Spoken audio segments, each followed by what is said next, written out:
तो rat mining के जरिए मजदूरों के लिए रास्ता तैयार कर दिया गया, पर 400 घंटों से ज्यादा लंबे समय से चल रहे मिशन श्रमवीर को दुनिया का सबसे मुश्किल ऑपरेशन बताया जा रहा है।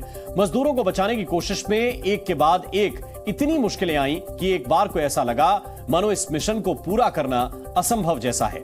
एक्सपर्ट्स के मुताबिक इस सुरंग को बनाने में 1 मीटर का रास्ता भी 1000 किलोमीटर की दूरी तय करने जितना कठिन है। उत्तराखंड के मिशन इम्पॉसिबल की पूरी जानकारी इस स्पेशल रिपोर्ट में।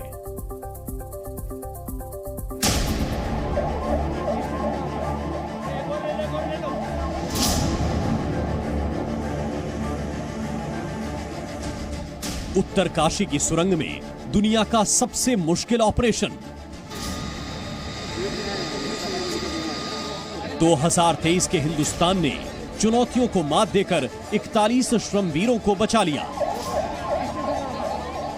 41 men home safe, no one injured. And then you'll be reporting the most extraordinary event that I'm aware of for at least the last few thousand years. This does not normally happen. Silkyara सुरंग अपने आप में नामुमकिन mission लग रहा था। इसमें कई बार ऐसे तरीके अपनाए गए। देश भर की एजेंसियों को साथ लाकर एक ऐसा ऑपरेशन चला जो 400 घंटों से ज्यादा देर तक चला और इसने चुनौतियों की चट्टान तोड़ दी। पहली बार देश में किसी ऑपरेशन के लिए एयरफोर्स से लेकर रेलवे तक को इस्तेमाल किया गया। टनल से बाहर निकालने के लिए इंटरनेशनल एक्सपर्ट्स की मदद ली गई। कुछ लोकेशन पर आए तो कुछ ऑनलाइन मदद देते रहे। 1, 2, 3 नहीं बल्कि 5 प्लान पर एक साथ काम शुरू किया गया। और ये सब इसलिए हो पाया क्योंकि प्राइम मिनिस्टर ऑफिस इस मिशन में शामिल था। पीएमओ के पूर्व अफसर मौके पर लगातार मौजूद रहे। केंद्र और राज्य सरकार की एजेंसियों के बीच शानदार कोऑर्डिनेशन रहा। ऑनरेबल प्राइम मिनिस्टर से आप माननीय प्रधानमंत्री से देखिए, वहां से पीएमओ प्रिंसिपल सेक्रेटरी खुद कल गए, वहां पर मुआयना किया, पूरा बात की, अंदर सबका मोराल और मोटिवेशन बढ़ाया वहां पर। All this has helped in making sure that जितनी रिसोर्सेज जो बिखरी हुई रिसोर्सेज हैं उन सबको एक साथ एकजुट करना और उसका इफेक्टिवनेस निकालना, उसका लाभ निकालना, that is the work of the leadership and that is what exactly has been done here. इस पूरे मिशन में एयरफोर्स ने किसी देवदूत की तरह लगातार मदद की। मिशन उत्तरकाशी में देश भर से हैवी मशीनरी को एयरलिफ्ट करके उत्तराखंड तक पहुंचाया गया। एयरफोर्स के C-130 परिवहन विमान की मदद से ही 25 टन वजनी ताकतवर अमेरिकी ऑगर मशीन को दिल्ली से उत्तरकाशी तक पहुंचाया गया। यह मशीन 1 घंटे में 5 मीटर तक ड्रिल कर सकती थी, जो पुरानी मशीन से 5 गुना ज्यादा थी। यानी एयरफोर्स की वजह से सुरंग में पाइप डालने की रफ्तार कई गुना बढ़ गई।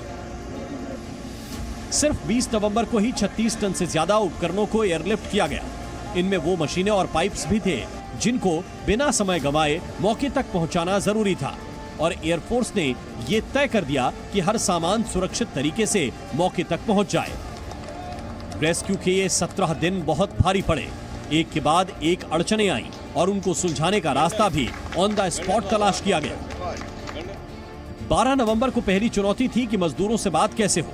कुछ घंटे की कोशिशों के बाद 4 इंच के एक पाइप से मजदूरों को खाना पीना, ऑक्सीजन और दवाएं भेजी गई। दूसरी चुनौती थी कि जितना मलबा हटाया जाता उतना ही गिर जाता। इसके समाधान के लिए पाइपों को डालने का प्लान बनाया गया। तीसरी चुनौती शुरुआत के 8 दिनों में आई, जब 2 प्लान फेल होते दिखे। इसके बाद रेस्क्यू टीम ने 5 तरफ से ड्रिलिंग का प्लान बनाया और जब मजदूर दिमागी तौर पर कमजोर पड़ने लगे तो उनकी बातचीत उनके परिवार वालों से करवाई गई। मजदूरों का हौसला बढ़ाया गया। ये तो सिर्फ कुछ उदाहरण हैं। कदम कदम पर ऐसे न जाने कितने उपाय किए गए, तब जाकर मजदूरों की सुरक्षित वापसी का रास्ता तैयार हुआ है। कुल मिलाकर 41 भारतीयों की जान बचाने के लिए पूरा देश एक होकर लड़ा और विजय पथ पर आगे बढ़ा। Bureau report, C media. कहते हैं कि कुशल नेतृत्व ही सफलता का पैमाना है और उत्तरकाशी में 41 मजदूरों को बचाने के अभियान में यह साबित भी हुआ है। सिलक्यारा टनल में 17 दिनों के कामयाब रेस्क्यू ऑपरेशन में कई किरदार ऐसे हैं जिनकी समझबूझ, अटल इरादे और वक्त पर सही फैसला लेने की खासियत ने अभियान को मंजिल तक लाने में मदद की। कौन है इस रेस्क्यू ऑपरेशन के हीरो, देखिए इस रिपोर्ट में।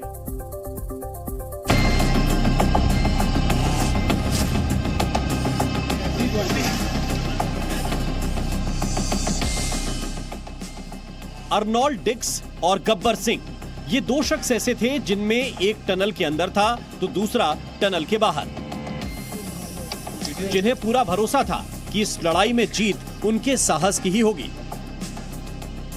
गब्बर सिंह सुरंग के अंदर 40 मजदूरों को हौसला दे रहे थे, तो अर्नोल्ड डिक्स सुरंग के बाहर दिलेरी से रेस्क्यू ऑपरेशन का जिम्मा उठाए थे। 12 नवंबर के बाद कई प्लान के तहत रेस्क्यू अभियान को आगे बढ़ाया जा रहा था। कई दिनों बाद भी कामयाबी दूर दिख रही थी, लेकिन 20 नवंबर को जब अंतर्राष्ट्रीय टनल एक्सपर्ट अर्नोल्ड डिक्स मौके पर पहुंचे तो उम्मीद की नई किरण जगी। 20 नवंबर को जब पहली बार अर्नोल्ड डिक्स उत्तरकाशी के सिलक्यारा टनल के पास पहुंचे तो वो रेस्क्यू की पेचीदगियों के आगे असमंजस में थे। कौन सा प्लान सबसे सफल होगा, इसे लेकर वो उधेड़ बुन में थे। इस बीच उन्हें टनल के एंट्री पॉइंट पर बाबा बौखनाथ का छोटा मंदिर दिखा। वो टनल में अंदर जाने से पहले बौखनाथ बाबा के आगे घुटने के बल प्रार्थना करने लगे। अर्नोल्ड डिक्स की टीम 20 नवंबर से दिन रात रेस्क्यू में जुटी थी, लेकिन सुरंग के अंदर 41 मजदूरों का मनोबल हर बीतते दिन के साथ टूटने लगा। लेकिन सुरंग के अंदर टनल प्रोजेक्ट में मजदूरों के सुपरवाइजर गब्बर सिंह नेगी ने 40 सांसों की आस बांधे रखी। टनल के अंदर सभी मजदूरों को जिंदा रहने का हौसला दिया। मजदूरों को कभी योगा कराया तो कभी सैर कराकर गब्बर सिंह ने मजदूरों का ध्यान मुसीबत से भटकाया और उनका मन बहलाए रखा। राम राम, कैसे हैं आप लोग? अच्छा, चलिए भाई, बहुत हम लोग बिल्कुल पास पहुंच गए हैं और बड़ी आप लोगों की हिम्मत है और बहुत ही आप लोगों के लिए सब लोग प्रार्थना कर रहे हैं यहाँ, और हम लोगों को उम्मीद भी है। मैं भी रात से आ गया हूँ, जनरल साहब भी आ गए हैं यहाँ पर, और प्रधानमंत्री जी रोज आप लोगों के बारे में रोज चिंता कर रहे हैं, रोज अपडेट लेते हैं मुझे सवेरे 7 बजे। वहीं बाहर रेस्क्यू का मोर्चा अर्नोल्ड डिक्स की निगरानी में जारी रहा। ऑगर मशीन के जरिए मजदूरों तक पहुंचने का काम तेजी से हो रहा था, लेकिन ये काम इतना आसान नहीं था। 23 नवंबर को ड्रिलिंग के दौरान टनल में तेज कंपन हुआ, जिसकी वजह से ड्रिलिंग कर रही ऑगर मशीन 3 बार रोकी गई।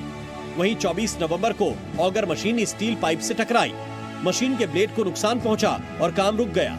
फिर 25 नवंबर को ऑगर मशीन ठीक करने की कोशिश हुई, लेकिन मशीन की ब्लेड टूट गई, जिसके बाद ड्रिलिंग का काम फिर से रोकना पड़ा। हालांकि 25 नवंबर तक मजदूरों तक पहुंचने के 85% रास्ते पर काम हो चुका था। आखिर के चंद मीटर की दूरी के लिए मैनुअल खुदाई शुरू की गई। अर्नोल्ड डिक्स और गब्बर सिंह के अलावा उत्तराखंड में टनल में फंसे मजदूरों को निकालने के असंभव अभियान के इस काम में कई एजेंसियों के साथ कई ऐसे किरदार रहे जिनके योगदान के बिना ये रेस्क्यू पूरा नहीं होता। भास्कर खुलबे, पूर्व सलाहकार पीएमओ, रेस्क्यू ऑपरेशन की हर बारीकी पर नजर रखी। केंद्र सरकार और बचाव एजेंसियों के बीच एक पुल का काम करते रहे। इनकी वजह से किसी भी मशीन को देश भर में से एयरलिफ्ट कर मौके तक लाने में मदद मिली। दूसरे अहम किरदार national highway and infrastructure development corporation limited के एमडी महमूद अहमद रहे, जिन्होंने रेस्क्यू के दूसरे प्लान पर तेजी से काम शुरू करवाया। वर्टिकल ड्रिलिंग की पूरी निगरानी खुद की। वहीं वैज्ञानिक और टनल एक्सपर्ट आरडी द्विवेदी ने रेस्क्यू से जुड़ी बारीकियों पर राय दी, जिससे सफल अभियान को मदद मिली। उत्तरकाशी के जिलाधिकारी अभिषेक रुहेला ने इस बड़े अभियान के तहत मौके पर प्रशासनिक देखरेख का जिम्मा संभाला। कुल मिलाकर सिलक्यारा टनल के मिशन इम्पॉसिबल के कई हीरो हैं, जिनकी कुशल नीति और जिनके अथक प्रयास से 41 मजदूरों को नई जिंदगी मिली। ब्यूरो रिपोर्ट, जी मीडिया।